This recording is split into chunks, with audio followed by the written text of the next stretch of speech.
Está começando mais um podcast Metanoia Racional.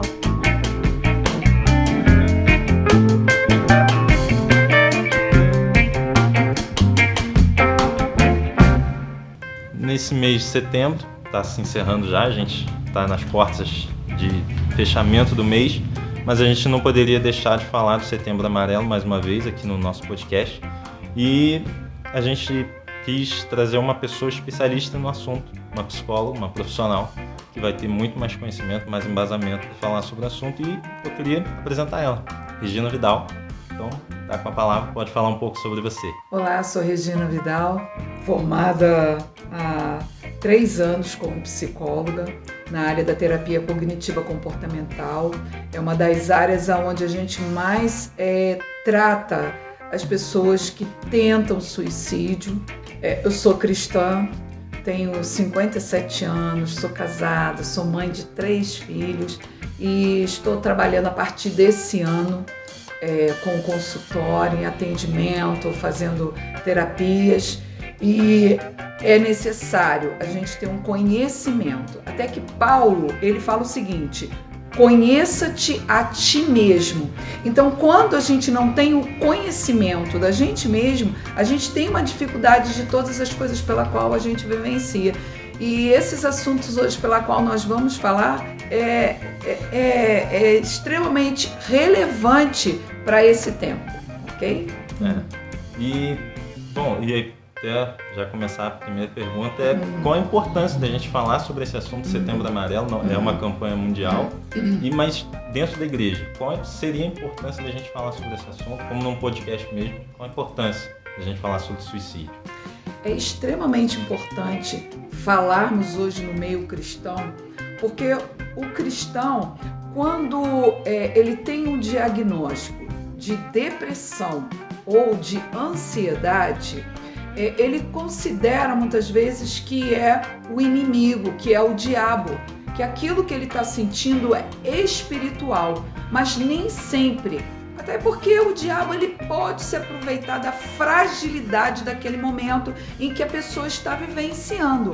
Mas a depressão e a ansiedade, que são um dos transtornos hoje, que leva uma pessoa a tentar o suicídio ou até mesmo cometer o suicídio, devido ao que pode ser genético, patológico, e a pessoa então ela precisa então se avaliar num médico, procurar ajuda, entendimento, buscar conhecer para poder então tratar daquela situação.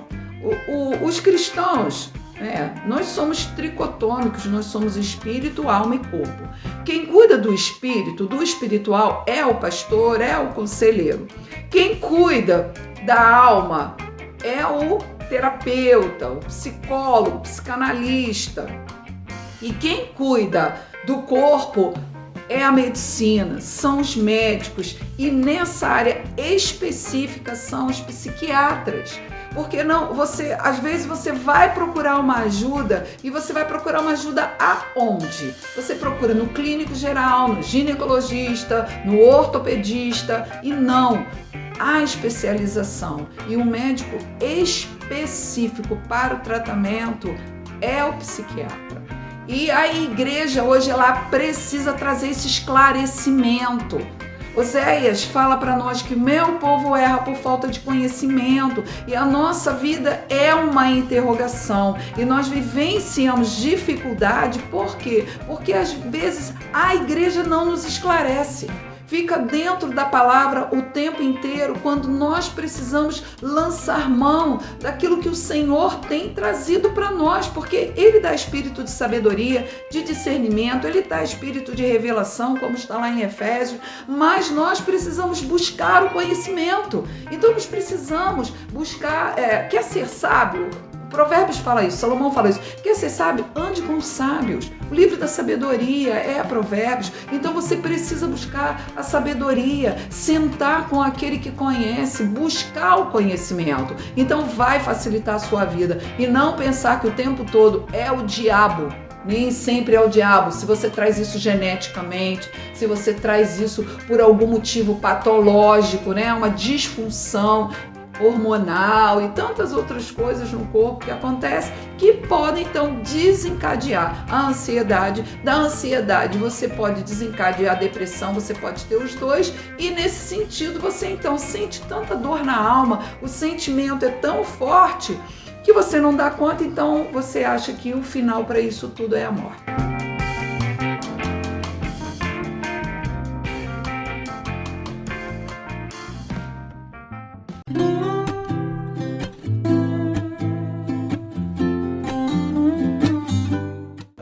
Tem uma pergunta que o Maurício pediu para a gente fazer. Ser cristão tem algum efeito positivo na prevenção e contra a depressão, a ansiedade e o suicídio? Teria algum efeito benéfico? Sim, tem um efeito benéfico no sentido da fé, né? Porque a pessoa, quando ela tem fé, é uma pessoa que ela busca então a leitura da palavra, a Bíblia, ela ora, não é? Então ela louva o Senhor. Isso tem um efeito no cérebro muito grande. Então a fé, ela nos fortalece. E vale sempre a pena você então buscar tudo isso, para que esse sentimento, quando está dentro de você, quando esses transtornos vêm, a fé, ela te auxilia. E você não fica uma pessoa ignorante. Você ora, você lê a palavra, você louva o Senhor, você vai para a igreja, você é ministrado, mas também, ao mesmo tempo, você busca uma ajuda. Você tem ali, com a fé, o que você vai fazer? Você vai buscar um médico e saber que você tem um corpo e que esse corpo, ele é matéria. E quando nós estamos aqui no mundo, nós estamos sujeitos ao ar contaminado, às palavras, os comportamentos das pessoas, quantas coisas podem nos magoar, nos frustrar. Então, a igreja, a palavra, a Bíblia, o louvor, a oração, ela é uma ferramenta de ajuda para nós, sim, e a igreja, ela hoje é um suporte. Só que a igreja, ela não pode ser ignorante. A igreja precisa colocar em prática também o que vem de fora, as leis humanas também, determinadas por Deus. Porque a própria palavra fala o quê? Dai a César o que é de César, dai a Deus o que é de Deus.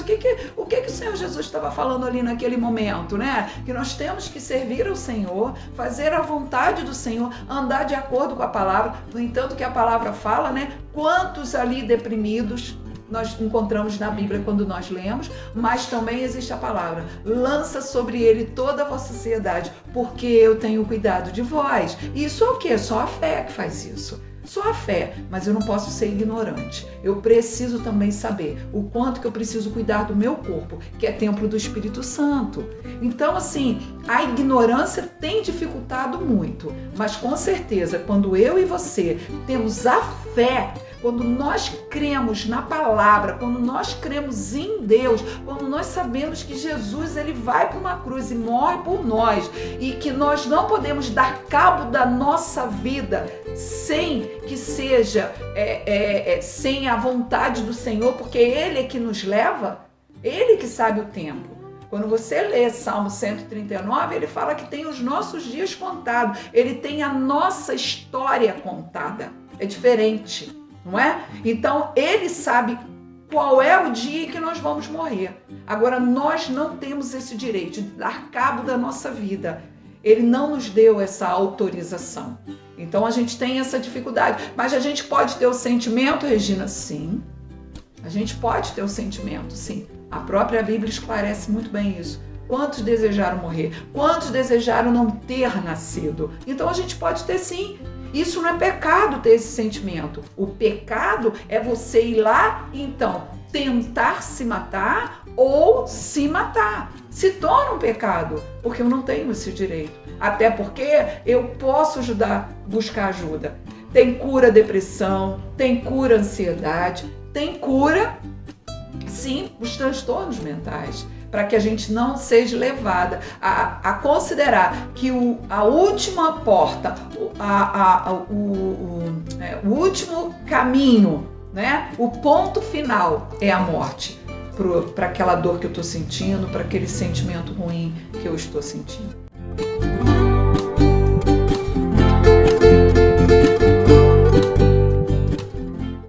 Igual, tem o caso de Elias, que ele pede a morte. Davi, em vários momentos, ele vai pedir a morte, vai desejar a morte. Mas eles tinham a consciência de que a vida e a morte estavam no controle e no domínio de Deus. E até o próprio Jó vai amaldiçoar o dia em que ele nasceu. Mas a gente tem que ter sempre a consciência de que não, a vida tem que estar no controle de Deus. A decisão do momento que deve ser o final, para mim, deve ser a escolha dele. E crer que se ele acha que eu ainda estou aqui, eu preciso estar aqui, porque ele tem um escape da gente. Então é importante a gente ter sempre esse pensamento. E é necessário você buscar ajuda. A nossa chave é buscar ajuda. Somos muito rotulados. Você é ansioso, você é depressivo, sim, e eu acabo aceitando esse rótulo na minha vida, achando que aquilo ali é uma coisa que é um defeito, alguma coisa que eu nasci assim, eu tenho que ser assim, eu tenho que viver assim. Não, eu preciso buscar ajuda, tem solução. A minha grande dificuldade é não fazer isso. Então eu não quero expor, como fosse assim, vergonhoso, e não é vergonhoso. O apóstolo Pedro, ele fala, confessai, fale, converse, conte as suas questões, conte aquilo que você está sentindo, e você fica considerando que tudo na sua vida é pecado. O que é isso? Isso é uma ignorância, não é isso. A gente não passa a vida assim. E a gente também não pode ficar o tempo todo pensando o que as pessoas estão pensando a nosso respeito, porque o mais importante é o que o Senhor pensa a nosso respeito. Ele deixa lá em Jeremias 29:11 assim: eu é que sei que pensamento tem a vosso respeito, pensamento de paz e não de mal, para vos dar no fim aquilo que deseja o teu coração. Então assim, eu tenho que saber o que Deus pensa a meu respeito, mas eu estou muito preocupado com o que os outros pensam a meu respeito. E por conta disso eu sou moldada, as pessoas vão me rotulando, as pessoas vão falando o que eu tenho que fazer e o que eu não tenho que fazer. E quando eu não dou conta disso, se torna um transtorno, pecado, frustração. E com isso, a dor é tão grande de não ser eu mesma. Eu sou sempre aquilo que as pessoas vão passando para mim, que se torna uma dor. Não tem solução para isso aí. Então eu dou cabo da minha vida. É melhor eu me livrar de tudo isso que eu carrego, que não é meu, mas que é do outro, não é? Deus nos fez seres emocionais. E ele tem consciência disso, ele tem prazer, ele fez a gente assim, ele entende que a gente tem que ter essas expressões, tanto que quando a gente vai ver Jesus ali no jardim, fazendo a sua oração, e ele tem aquele pico de emoções que fazem ele suar sangue, foi as emoções que levaram ele àquele ponto. E era Cristo. Né? Então as emoções de Jesus não foram inibidas ao ponto de chegar a um estado que eu não conheço nenhuma pessoa que chegou. E ele conhece o nível da nossa dor. Ele se tornou em carne justamente por isso. Porque foi uma coisa que Adão não conseguiu, foi uma coisa que Moisés também não conseguiu. E ele precisou vir, por quê? Porque hoje ele habita dentro de nós, então ele sabe tudo que a gente sente. E a grande dificuldade é justamente isso. A gente pensa, a gente sente, a gente se comporta. E a dificuldade nossa é que a gente não quer pensar, não quer sentir, não quer se comportar. Isso não existe. Ele já sabe tudo, a gente não engana ele. No entanto, que ele fala, que ele viu a gente em formação no ventre da nossa mãe. Ele está dentro de nós, ele conhece as batidas do nosso coração. Então, ele fala assim, olha, a palavra não chegou ainda à sua boca. Né? Ele já conhece tudo que você vai pensar, tudo que você vai sentir. E será que você não vai alcançar? Que ele sabe que você está com esse sentimento de morte? Esse desejo de morrer? Porque você não dá conta de realmente ser aquilo que você nasceu para ser, não é? E às vezes nos dá essa impressão de que as pessoas têm uma ideia de que não, eu tenho que ser uma pessoa engessada, robotizada, porque eu sou cristão, eu não posso ter essas emoções, eu não posso ter flexões, não posso ter depressão, ansiedade, não posso correr esse risco, não posso ter esse pensamento de suicídio.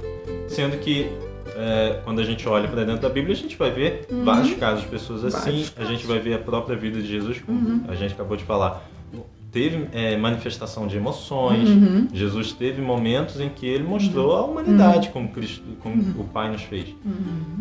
Mas você tem observado dentro das igrejas que há alguma resistência das pessoas em tratar sobre depressão, ansiedade e falar sobre suicídio? Eu vou falar para você que é um dos lugares onde mais tem. Porque justamente eles pensam que o quê? Que tudo na vida é o diabo. Ou é Deus ou é o diabo. Então, olha só, eu não procuro ajuda, porque Deus vai resolver o meu problema. Porque isso que eu estou sentindo é espiritual. Eu fiz alguma coisa de errado. Eu pequei. Então, por conta disso, isso aqui é o diabo. E eu não procuro ajuda. E a dificuldade é justamente essa, que as pessoas acabam morrendo. Carregam uma carga que não é deles, carregam aquilo que são dos pais, carregam aquilo que é lá de trás, bisavô, avô, e ele acha que aquilo ali é dele, e não é. E quando ele então busca ajuda, que ele procura um médico, que o médico faz uma avaliação, que o médico passa os exames para ele e que ele vai entender que a partir daqueles exames ali,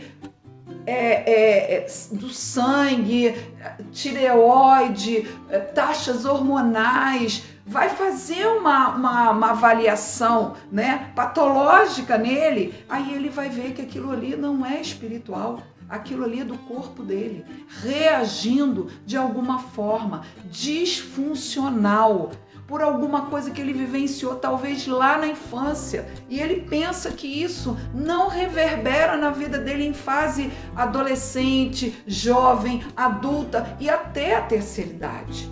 Ou ela vai uma vez ao médico, a um clínico, e aí o clínico passa para eles remédio de tarja preta. Vamos lá, o mais conhecido de todos, Rivotril. Rivotril é um medicamento que é SOS, não é um medicamento de tratamento. Por exemplo, a pessoa está num TAG, transtorno generalizado de ansiedade, ou está num estado de depressão que ela perdeu tudo, a vontade de tomar banho, a vontade de se alimentar, quer ficar dentro de um quarto, a angústia, uma tristeza que ela não tem o motivo. Então aí, quando ela procura um médico, imediatamente esse médico vai passar para ela um Rivotril para tirar ela desse sintoma, né, do que ela está sentindo agora, imediato. E aí sim, quando ela encontra esse equilíbrio, ela passa a tomar os medicamentos do tratamento, seja ele ansiolítico da ansiedade ou seja ele os remédios para a depressão. Então, assim, aí a pessoa passa o tratamento. Quando a pessoa tem um pico no meio do tratamento, ele pode vir, então, a tomar o SOS, que é um Rivotril. Às vezes acontece um gatilho, às vezes aconteceu alguma coisa ali durante o dia ou à noite, uma má notícia, né? Aconteceu alguma coisa com alguém da família, no trabalho, alguma coisa que aconteceu, uma notícia ruim. Então a pessoa, naquele momento, ela pode ter um pico. E aí o que ela faz? Ela, naquele momento, então ela toma o Rivotril, mas ela não pode fazer tratamento com o Rivotril. Quem toma Rivotril prolongado, uma pessoa deprimida, e ela fica bem no primeiro momento, ela pode cair de novo para uma depressão. E ela vai fazendo aquele uso contínuo, e aquilo ela vai viver deprimida, e ela não sabe por quê. Ela se torna uma pessoa letárgica. Então, qual é o papel da pessoa? A pessoa precisa voltar ao médico, fazer de novo todos os exames, suspender, fazer um desmame do Rivotril e então fazer o uso do medicamento correto. Hoje ele é focal, ele a princípio ele dá realmente os sintomas, mas é coisa só de dias e a pessoa então precisa insistir, porque quando passa esse sintoma, ele vai então começar o trabalho, e aí a pessoa então entra no lugar que a gente chama de plenitude, ela melhora. Caso ela não melhore, ela precisa retornar, porque ou a dosagem está demais, ou está de menos, ou precisa tomar um medicamento. Então, olha, quando a pessoa quer uma cura, ela precisa pedir ajuda. E se ela não consegue sozinha, ela chama alguém da igreja, ela chama alguém da família, ela chama o vizinho, vamos comigo, mas pede ajuda.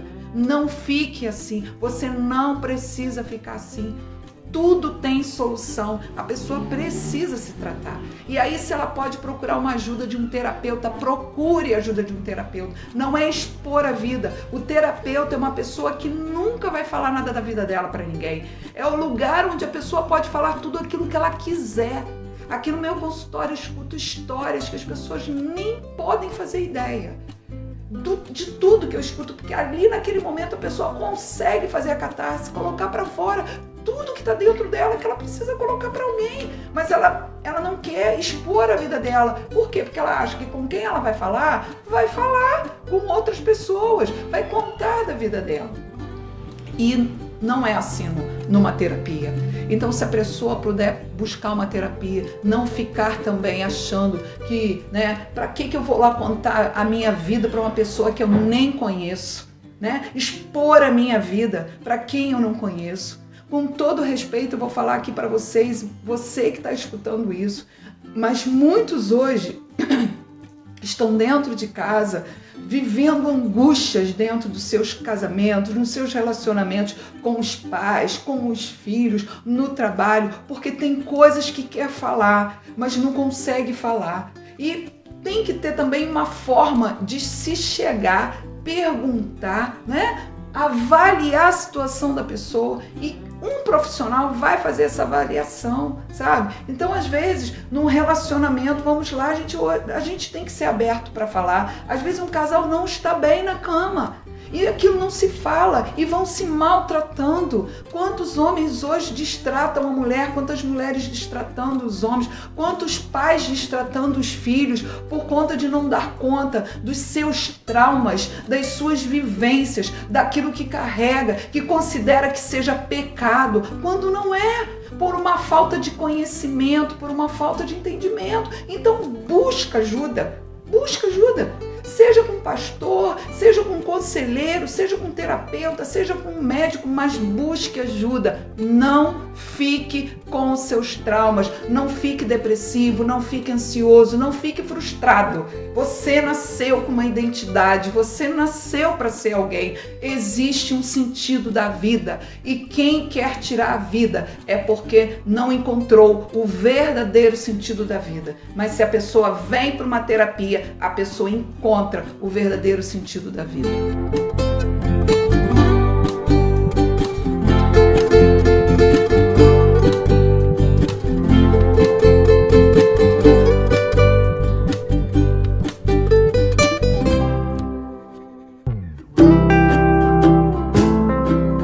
Uma outra pergunta também que tem é: você acha que alguns casos de depressão e suicídio são agravados por conta do medo de como a igreja pode lidar com o caso?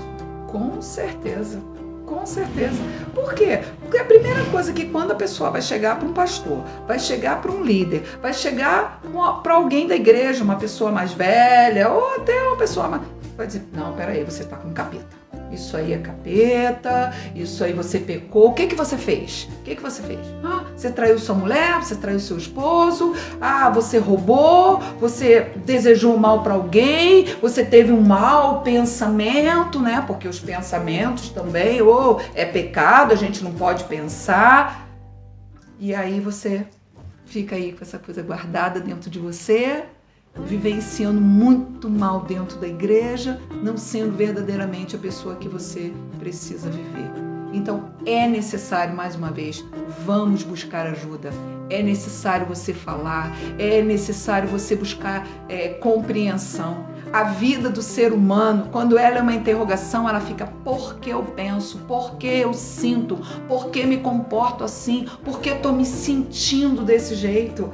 Por que eu não consigo realizar? Por que eu não consigo fazer, sabe? Então, na igreja, há uma grande dificuldade hoje e a gente precisa derrubar esse tabu, a gente precisa derrubar essa mentalidade do povo lá de trás, com todo respeito à nossa geração passada, mas essa era a forma com que eles viviam, mas hoje não. Hoje existe muitos lugares pela qual a gente possa estar buscando conhecimento, entendimento, e buscar ajuda é essencial. Eu preciso das pessoas, nós precisamos da comunidade, nós precisamos estar numa igreja curada, mas hoje estamos vivendo numa igreja doente. A igreja está doente.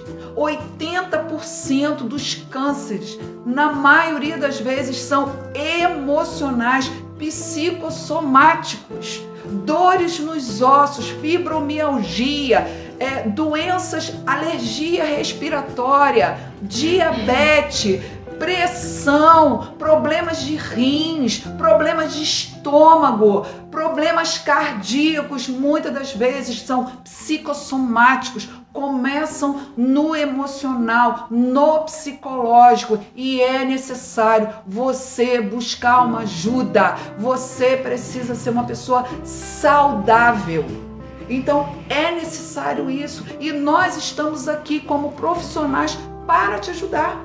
Tanto a medicina quanto a psicologia e a psicanálise, ela está aí, né? Pastores também que se preparam. Hoje nós temos vários pastores que são formados na psicologia, que são conselheiros, são formados na psicanálise. Então, assim, são analistas daquilo que a pessoa está sentindo. E quando a gente abre, que eu uso o leque, né? Quando a gente abre o leque das possibilidades, a pessoa então começa, vem uma luz, vem uma luz. E aí eu entendo por que eu estou sentindo isso, por que eu estou pensando, não é? E aí eu vou poder tratar e eu vou encontrar a resposta para tudo isso que eu estou vivenciando, não é verdade? É igual assim, muitas vezes a gente vê que tem algumas pessoas que oram, que enchem a pessoa de óleo ungido, tentando expulsar alguma coisa. E na verdade não é nada que possuiu a pessoa, é uma doença que a pessoa tá. E muitas vezes as pessoas não conseguem enxergar aquilo como uma doença, como se fosse um câncer. Acham que realmente é porque a pessoa fez alguma coisa de errado e tá pagando o preço. Isso aí. E isso é mais coisas de algumas religiões, que a gente também precisa conhecer as outras religiões, a forma como eles acreditam e professam aquela religião. Mas não é a nossa. Nós somos cristãos. E é muito diferente. E o cristão, ele tem que ser sábio, o cristão tem que ser inteligente. O cristão, ele tem que buscar realmente o conhecimento de tudo aquilo e conhecer-se a si mesmo.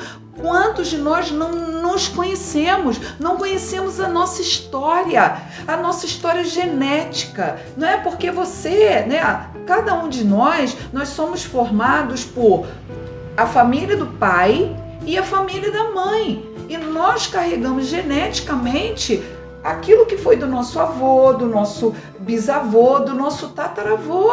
E a gente precisa entender isso, que muitas coisas a culpa não é nossa.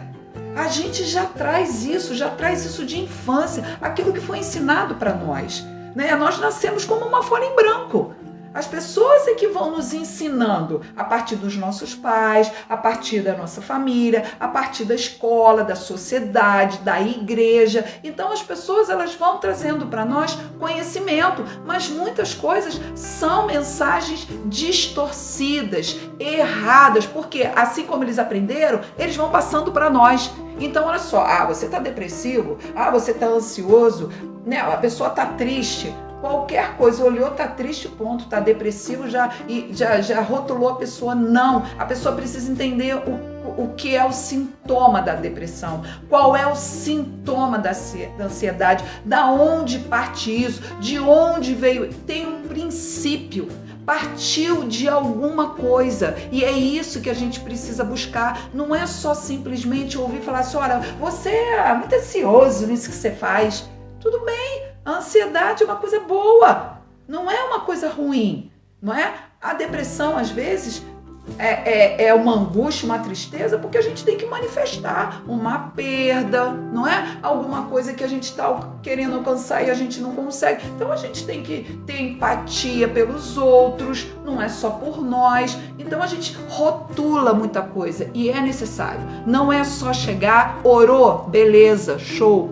O pastor orou por mim, a irmã da intercessão orou por mim. Na oração eu tô bem, mas e aí a coisa continua? Eu continuo com o capeta? Porque se ele foi expulso, já foi expulso. E agora? E eu continuo com a mesma coisa. Então eu tenho que procurar o quê? Buscar ajuda, não é? É interessante quando Tiago escreve a sua carta, ele vai dizer que a fé sem obras não tem serventia nenhuma, é morta. Sim, sim. E aí ele vai dar o exemplo disso. Chega alguém com fome nu, a gente orar e despedir a pessoa só assim. E muitas das vezes a pessoa está num estado de depressão, está num estado de ansiedade ou está já cogitando suicídio. A gente só chegar a orar e falar, então agora vai com Deus. Não é uma solução. E a gente acaba praticando a fé, mas sem obras. Né? A gente tá... E aí muitas vezes a gente está fazendo a prática da fé sem obras por ignorância, por falta de vontade de ter o conhecimento, saber mais sobre o assunto, e a gente só está ignorando aquilo. Sim, sim.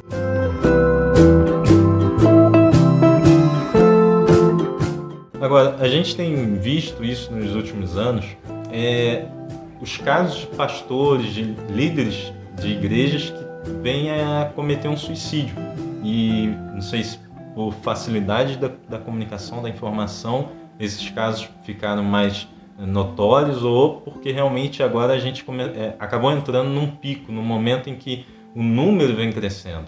Mas você percebe que isso, o que pode estar causando isso, né? Os pastores acabarem buscando esse recurso do suicídio. É a mesma coisa que o membro da igreja. É a mesma coisa que a igreja. O pastor não procura ajuda. O pastor não vai ao médico. O pastor não busca uma terapia. E aí ele fica ali numa situação em que ele tem que dar conta daquela quantidade de ovelha que ele tem. Seja 100, seja 1000, seja 10.000. Por quê? Porque ele está lidando com uma quantidade de seres humanos traumáticos, problemáticos, pecadores e que fazem tantas coisas e depois o que eles fazem? Trazem tudo para o pastor. E aí o pastor ele fica com uma sobrecarga porque ele acha que aquela ovelha que errou, a culpa é dele. Porque ele não está pregando, porque ele não está dando atenção, porque ele não está orando o suficiente, não é? Ele não está dando atenção o suficiente. E aí ele começa a carregar a carga daquelas ovelhas pela qual o Senhor confiou a ele a cuidar. E ele acha então que ele tem que dar conta de tudo, mas não tem. Não tem que dar conta de tudo, até porque ele precisa ouvir, não é? Aconselhar, olha, você precisa de buscar uma ajuda terapêutica, medicamentosa, você precisa ir ao médico, você precisa tratar, certo? Então, porque aqui eu cuido do seu espiritual, mas eu não posso cuidar do seu emocional, eu não posso cuidar do seu corpo. E é aquilo, devolva para a pessoa aquela responsabilidade. O que eu posso fazer por você é ouvir e orar. Eu posso te aconselhar, eu posso vir com a palavra e te orientar, mas existem outras ajudas pela qual você precisa buscar. E o pastor orientar. Mas se o pastor não faz isso para ele, agora vamos ver. Será que dá pra gente fazer um levantamento de quantos pastores buscam uma terapia? Quantos pastores vão ao psicólogo? Quantos pastores buscam um psicanalista? Quantos pastores buscam um pastor conselheiro para que possa ouvir ele? Não, ele não pode se expor, ele não pode falar. E se ele traz isso geneticamente? E se ele não vai para fazer os exames? Ah, então tá, Regina, ele está tomando os medicamentos, ele fez todos os exames, tudo bem, mas qual o tempo que ele retornou lá? Qual o tempo então que ele buscou ajuda medicamentosa com a terapia? Qual foi o momento que ele fez isso? Ele não faz. Você pode fazer um levantamento, eles não vão. E aí quando eles vêm, aquilo é patológico, e o que ele vai fazer? Aí tá achando que é espiritual, tá todo mundo orando, vamos fazer jejum pelo pastor, vamos ficar aqui a noite toda e estamos orando, e estamos orando, e estamos orando. Espiritualmente o pastor tá top, ele sobe no altar e prega. Só que quando ele desce do altar, ele é um ser humano, tem alma, tem corpo. E aí, o que ele faz com aquilo? Aí ele vai lá e dá cabo da vida, às vezes no próprio altar da igreja. Porque é alguma coisa que ele não controla e ele não sabe por quê, mas ele não vai por quê? Porque ele não pode mostrar uma fraqueza, não é? Porque quando ele está no altar ele é um pastor, mas quando ele desce ele é um ser humano como a gente. Ele come, ele dorme, ele se diverte, ele se veste, trabalha, faz tudo como qualquer um ser humano. E por que ele não pode se cuidar? Mas eles não vão se cuidar. Aí eu estou aqui no meu consultório, pergunta para mim, tem algum pastor aqui? Nenhum. Ah, Regina, como que vai lá para a psicóloga Regina que ela vai saber da minha vida, né? Das minhas questões. Então vamos lá, é pastor que está traindo a esposa, é pastor que está super doente emocionalmente.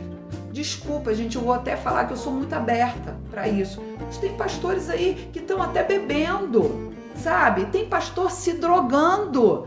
Por quê? Para dar conta daquilo que ele não está dando conta. E ele não busca ajuda. E isso são outras coisas até, né? Que a gente pode pensar que os pastores estão aí fazendo. Então, se você é pastor e está ouvindo esse podcast, busque ajuda. Se você é um homem, aqui na cidade, em Teresópolis, nós temos pastores psicólogos, sabe? Eu posso até indicar aqui, né? Temos pastoras, temos pastores psicólogos. Então, assim, se você é um cristão e você quer um terapeuta cristão, na cidade tem muitos terapeutas cristãos. Tem para criança, tem para jovem, para adolescente, tem para terceira idade. Busque ajuda. Pastor, busque ajuda. Pastor, vá fazer uma avaliação, vai fazer os exames, vai para uma terapia, mas não dê cabo da sua vida, que ela é extremamente importante nesse tempo. Tem um rebanho para você cuidar. Então você não precisa dar conta de tudo, até porque você precisa aprender a transferir o que é do outro. Se a ovelha peca, se a ovelha faz alguma coisa de errado, ela não veio te perguntar nada. Ela vai lá e ela faz. Depois é você que tem que se virar, é você que tem que orar, é você que tem que jejuar, é você que tem que dar conta daquele pecado e se culpar. Não, você devolva para ele. O que você pode fazer é ajudar ele em oração e encaminhar ele para que ele vá para uma terapia, para que ele, se é necessário, ele tomar até o medicamento, tá? E outra coisa também que a gente precisa falar aqui, que eu não posso deixar de falar. A gente precisa fazer uma higiene do sono. As pessoas às vezes não conseguem dormir. Por que elas não conseguem dormir? Porque às vezes antes dela ir dormir, ela assiste notícia ruim, ela faz uma leitura de um livro de cura interior, um livro que pesado para aquele momento, para aquela hora que não deva ser. Às vezes ela entra na internet, Facebook, Instagram, ou às vezes ela recebe uma ligação e quando ela vai deitar, ela não consegue dormir e pegar no sono. Então, antes de tudo, antes de você dormir, você precisa dizer para o seu cérebro que você vai dormir. E se possível, você coloque aí um louvor que você mais goste. Você ore, lê aquela palavra, lê Salmos, não pega nada para ler Apocalipse, não pega para ler Jeremias e Daniel, que são livros de revelação, mas pegue alguma coisa leve. O Senhor é meu pastor e nada me faltará, sabe? Senhor, me sonda nessa noite, me guarda, me protege. Coloca um louvor que você gosta E nada de notícia ruim, porque às vezes você não está conseguindo dormir justamente porque antes de dormir você faz coisas pela qual o seu cérebro, as suas emoções, elas não dão conta. Assistir filme pesado, assistir novela, todas essas coisas que contaminam a nossa mente. Conversar com alguém às vezes que, se não for para ajudar ela, né, mas é uma fofoca, é uma reclamação, alguma coisa que pode ser feita no dia seguinte, né? E você procurar a paz que excede a todo entendimento. E João, ele deixa bem claro para nós, eu não posso deixar de falar esse texto, e conhecereis a verdade, e a verdade te liberta. E qual é a verdade que você precisa hoje descobrir na sua vida para que você tenha uma vida plena? Problemas você vai ter para o resto da sua vida. Até o último dia da sua vida a gente vai ter problema. E eles têm solução. Seja eles qual for, tem solução. Uma doença crônica tem tratamento. A depressão tem cura. A ansiedade tem cura. E se você, por um acaso, nesse momento que você está escutando esse podcast, se você está sentindo esse desejo de morrer, de dar cabo da sua vida, procure ajuda. Nós estamos aqui, Mateus, a Suelen, a Regina Vidal, né? Os pastores, todo esse povo que faz parte aí desse movimento cristão, que quer ajudar essas pessoas. Procure ajuda, nós estamos aqui. Você não precisa dar cabo da vida. A sua vida é um presente para nós. Você é precioso demais. Sua vida tem um valor extremo. E nós vamos te ajudar a encontrar o sentido da tua vida, porque você sentiu, você nasceu para um propósito. Você tem um sentido da sua vida. E por você não encontrar as frustrações da vida, elas impedem que você alcance. E aí nessa hora a fé, a palavra, o louvor, a oração, a igreja, todos nós podemos ajudar você. Busca ajuda. Busca ajuda. Não dê cabo da sua vida, ela é preciosa demais.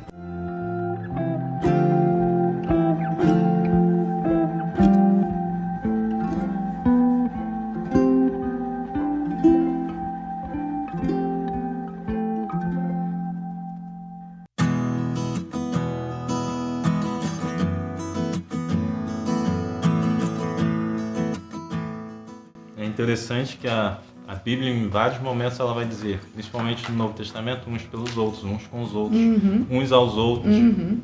São recorrentes. Citações como essa ou similares a essa.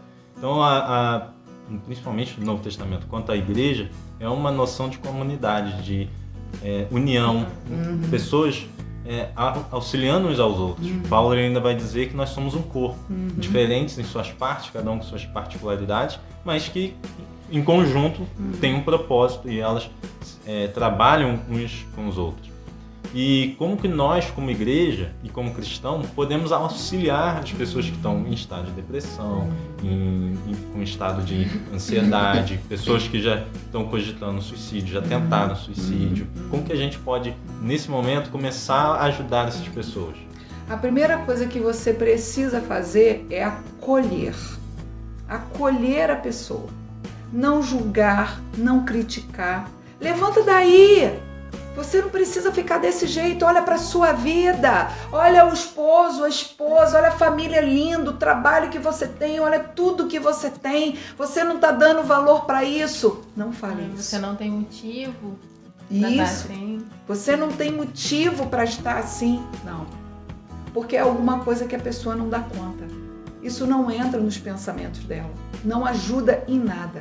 Acolha. Ouça. Ouça o que a pessoa está querendo colocar para fora, né? Evocar. Tem alguma coisa dentro dela incomodando tanto ela. E ela precisa falar. Então você ouça, mas não aconselhe. O máximo que você pode fazer, depois de tudo que você ouviu, de tudo que você acolheu, você perguntar para ela como eu posso ajudar você. Tem alguma coisa que eu posso fazer por você? E se a pessoa então fala, não sei, e aí você vai falar assim, olha, então eu vou te ajudar, vamos procurar uma ajuda médica, vou com o médico para você. Mas se a pessoa está lá tão deitada que ela não consegue, não tem força, você vai lá, você marca um médico, pega aquela pessoa, levanta ela, coloca ela dentro de um carro, de uma condução e leva ela, mas não deixa ela ficar assim. Então essa é a nossa ajuda, sabe? Não é aconselhar, não é julgar, não é criticar, não é isso que essa pessoa precisa nessa hora. Ela precisa ser acolhida, você precisa ter empatia por essa pessoa. E quando você faz isso, faz a diferença na vida da pessoa e você pode estender a mão para essa pessoa. Outra coisa, a pessoa que tenta suicídio, ela não pode ficar sozinha. Ela precisa de uma pessoa 24 horas ao lado dela. Ela não pode ter acesso a medicamento, a altura, ela não pode ter acesso a objetos tipo faca, tesoura, gilete, canivete, tudo que ela possa tacar no corpo, né? Seja enfiar uma faca, cortar os pulsos, né? Então, assim, medicamento não pode estar perto dessa pessoa. Essa pessoa precisa de alguém medicando ela no tempo que ela precisa certinho, até que ela entre no equilíbrio, né?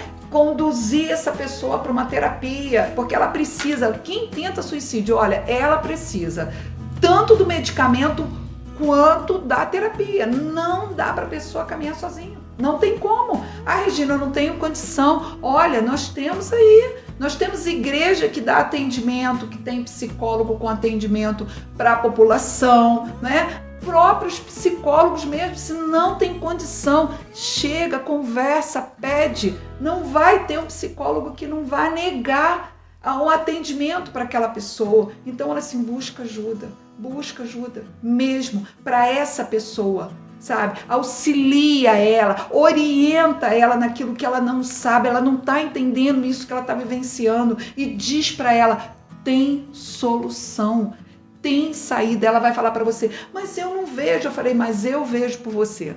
Isso você vai falar. Eu vejo por você. E eu vou te ajudar, eu estou aqui para te ajudar. Então se levante, família, acolha, cuida. Isso que a pessoa faz, ela não está inventando, isso não é chantagem, é uma dor que a pessoa não consegue controlar e o que ela quer é se livrar da dor. Então, quando a pessoa ela quer se suicidar, ela não quer morrer, é ambivalência que se chama isso. Ela quer viver, mas ela não quer viver, ficar com aquela dor. É uma dor insuportável. Então, a pessoa precisa, quem está cuidando, se levantar de uma forma a compreender aquele outro naquele momento e cuidar daquela pessoa, porque senão realmente a pessoa ela dá cabo da vida. E é necessário que ela seja extremamente acolhida, compreendida. Se ela quer ficar deitada, deixa ela ficar deitada, mas fica ao lado dela. Fica ali ao lado dela, sabe? Alimentando ela, ajudando ela a tomar um banho, ajudando ela a se cuidar, a ter higiene, todas essas coisas. E quando ela fica bem, pronto. Mas ela precisa de ser acompanhada. E muitos hoje estão vivendo isso. Muitos pais têm filhos em casa, adolescentes vivendo isso. O que é isso na adolescência? É a fase de transição. É uma fase que ele não se conhece. É uma fase que para ele são muitos traumas. Traumas de quê? Porque o corpo dele está em mudança. As meninas, então, né? É o seio, é o corpo dela que vai se transformando, é os meninos que também vão se transformando e às vezes eles não dão conta disso, sabe? Então assim, eles não dão conta disso, é muito estranho, é a voz que muda, é o pelo no rosto dos meninos, né? Nas axilas, nos braços, nas pernas, nas meninas também. Então eles não dão conta dessa transformação. Às vezes ela é violenta. Para crescer dói, então às vezes eles sentem tanta dor e eles não dão conta disso. E às vezes você tem um filho dentro de casa que quer ficar só dentro do quarto, uma filha que quer ficar só dentro do quarto. Começa então fobia social, começa a fugir, aí a autoimagem, tem problema com a autoimagem, não gosta do cabelo, a pele que dá espinha e começa então a se desconstruir, sabe? E o pai e a mãe nessa hora precisa, se não dá conta, de buscar ajuda. Leva para um terapeuta, trabalha essa autoestima desse filho. É necessário, porque muitos adultos são crianças feridas, crianças marcadas machucadas, crianças frustradas, que vivenciaram muitas dores, muitas perdas, não deram contas de muitas coisas na vida que não aprenderam. A própria igreja, muitas vezes, com tantas doutrinas rígidas, doutrinas do homem, ele que traz, ele que cria, sabe? E ficam aquelas crianças, aqueles jovens, né, tão rígidos e crescem adultos rígidos e não procuram ajuda, a compreensão, ao entendimento. Então, quando procura um psicólogo cristão, ou quando procura um pastor, né, bem atual, ou quando procura o Mateus, a Suelen, que nós estamos aqui hoje falando aqui, né, que tem se atualizado cada vez mais, busca ajuda. Vamos lá, vamos aprender. Vamos ensinar os nossos adolescentes, os nossos jovens, a transição da vida deles. E que isso não é uma coisa ruim, faz parte da vida deles. E eles entendendo isso, eles vão ter uma qualidade de vida melhor, vão ser adultos melhores, né? Eu queria dar um exemplo aqui para vocês, que essa semana eu vivenciei aqui no meu consultório. Às vezes você encontra jovens que eles são muito introspectivos. Claro que já tem a timidez e aí mistura e reforça isso, certo? Então, que tipo de criança eles foram? Será que eles foram tão oprimidos, né? Cala essa boca, fica quieto, você é bagunceiro, você não pode fazer isso, você tem que estudar isso, você tem que estudar para ser isso, e muitas regras, e ele cresce esse adolescente assim, e acaba que ele vai lidando com alguns adolescentes que não têm essas regras, e aí ele não se envolve com eles por se sentir errado, e aí por isso que vem o transtorno da fobia social, que a gente chama isso de um transtorno, né? E aí ele vai internalizando e vai calando essa criança. E ele se torna um adulto fechado. Às vezes ele é uma pessoa mal-humorada, é uma pessoa que não ri, é uma pessoa que não brinca. E dentro das nossas igrejas, o que acontece hoje? Vamos louvar o Senhor, às vezes é um louvor com palmas, com alegria, a pessoa fica lá rígida, ela não consegue. Mas não é ela. É a criança dela que ela calou, que ela engessou. E aí, eu dei um exemplo. Vamos para o campo de futebol? E aqueles homens todos correndo lá atrás daquela bola, querendo fazer gol, e eles vão e brigam com o juiz, e brigam com o time contrário, aquela coisa toda. O que você acha que é aquele homem? Aquele homem é um homem adulto ou é um homem criança naquela hora? É um garoto. É um garoto. Por quê? Porque é um garoto não calado. É um garoto que naquela hora ele consegue colocar ele para fora, para correr atrás de uma bola, para gritar, para rir, para vibrar, para eu fiz gol, sabe? E buscar a justiça dele quando ele é injustiçado. Isso só uma criança consegue fazer. Um adulto não consegue fazer isso. Então nós precisamos colocar essa nossa criança, trazer ela à vida, trazer ela à tona, trazer ela de volta para algumas questões. Como que você vai num parque levar seu filho, levar seu neto? Quando você vai num parque você mesmo ainda que é novo, que você não vai se divertir? Não tem como. Você não vai conseguir brincar naqueles brinquedos. Como você vai correr atrás do seu filho? Como você vai brincar com o seu filho se você é tão rígido? E você é rígido por quê? Porque você cala aquela criança interior, sabe? E por conta disso, as pessoas também às vezes não dão conta dessa angústia e dessa tristeza, porque calou essa criança interior, não é? E aí é melhor então dar cabo da vida. Porque eles são tão felizes, porque tem uma festividade na igreja, tem uma festa, quantos brincam, correm, riem, até dançam, não é? E eu não consigo isso. E eu quero isso e não consigo. Então é melhor eu morrer. O que eu estou fazendo aqui? Sou um peso morto, sabe? Não tem sentido eu estar aqui nesse lugar, no meio desse povo tão feliz e tão alegre, quando eu não sou feliz, quando eu não sou alegre, porque eu não conquistei algumas coisas na minha vida que eu queria tanto.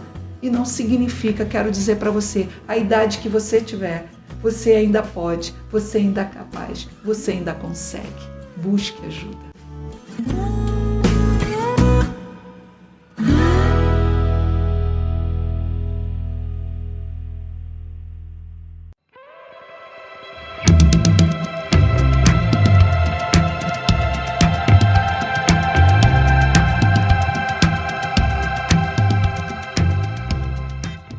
acho que a gente já pode encerrar, mas suas considerações finais para quem está nos ouvindo a respeito do Setembro Amarelo, da depressão, da ansiedade, do suicídio.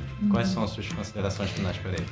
Então, o que eu quero considerar hoje é que você vê o quanto que é importante se colocar até uma data, um tempo, para que as pessoas se voltem, foque, né? Que isso seja, que esse mês se torne mesmo um núcleo, para que a gente possa buscar como ajudar as pessoas.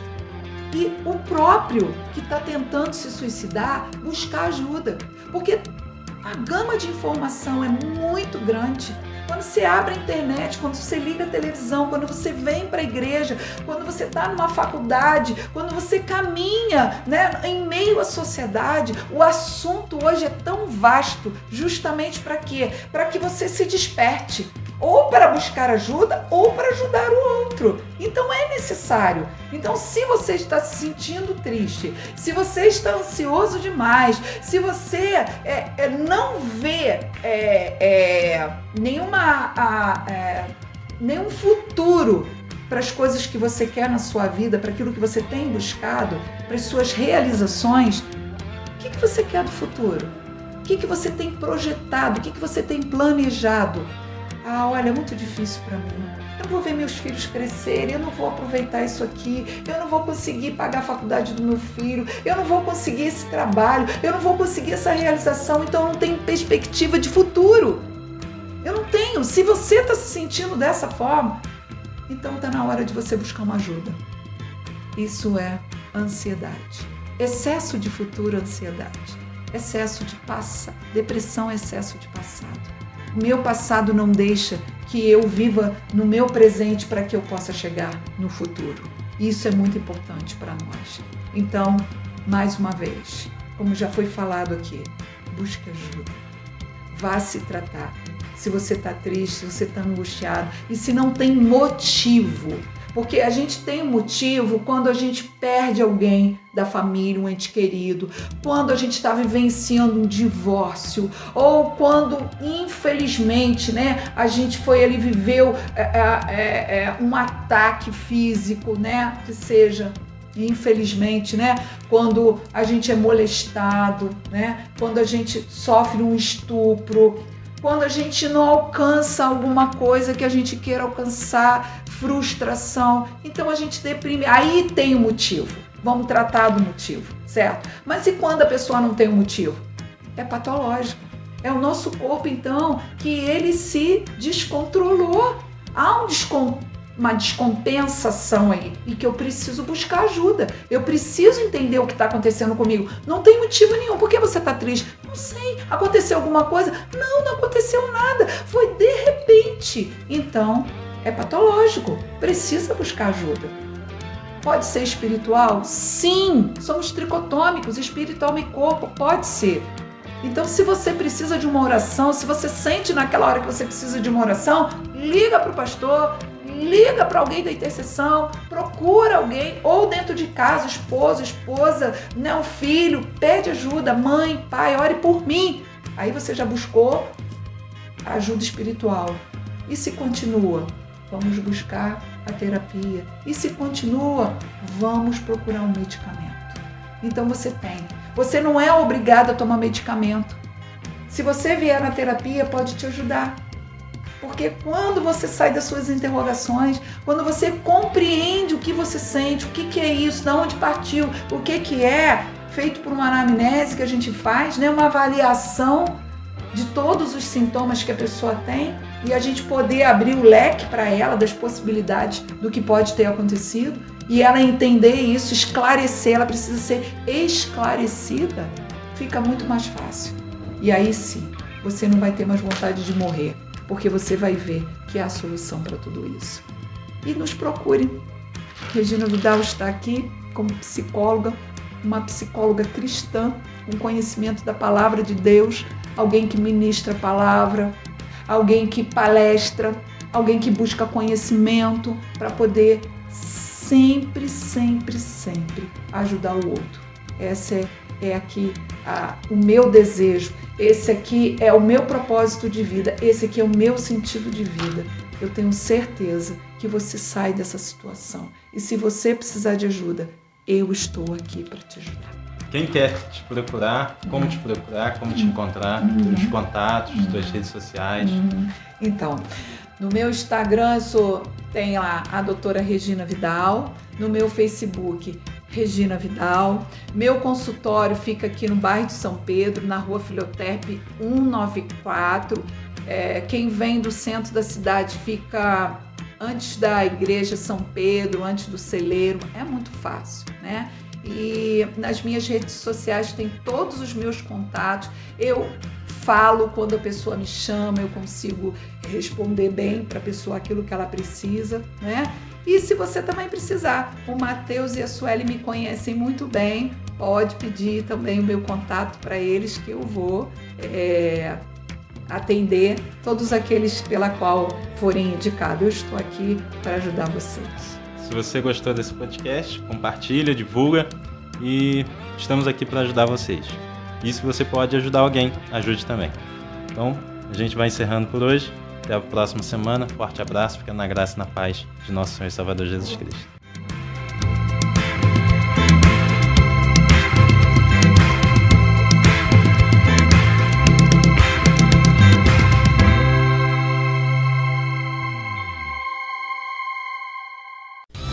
Este podcast foi editado pela Altin Soluções.